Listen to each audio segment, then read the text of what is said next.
Mula sa big screen patungo sa live stage, muling binubuhay ang award-winning drama na About Us, Not About Us. Yan ang ulat ni Patricia May Barroso.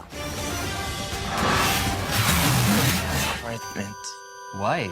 Wala naman tayong ginagawang masama, wala naman tayong sinasaktang tao. You think, sir?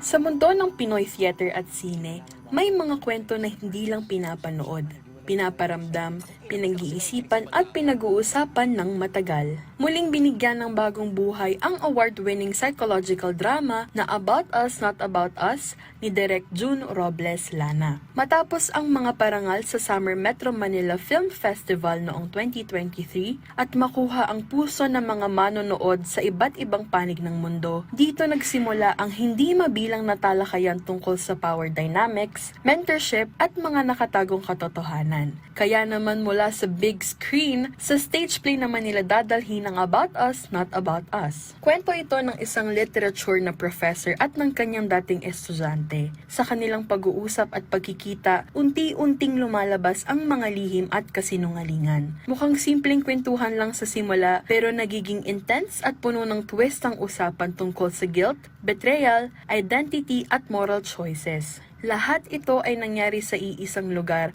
at real-time conversation style. Nitong January 16, 2026, napuno ang venue ng ilang piling manonood na naimbitahan sa isang special preview night para sa stage version na idinirect ni Tux Rotacchio. Ito ay pinangunahan ni Romnick Sarmienta, Elijah Canlas, at bagong karagdagan na si Epi Quizon na nagdala ng fresh intensity sa live performance. Ang official run para sa lahat ay magsisimula na. Abangan ito mula February 14 hanggang March 8, 2026 at available na ang mga ticket sa ticket2me.net. Mapapanood ang About Us, Not About Us on stage sa Power Max Center Spotlight Black Box Theater, Circuit Makati. Patricia May para sa Pambansang TV sa Bagong Pilipinas.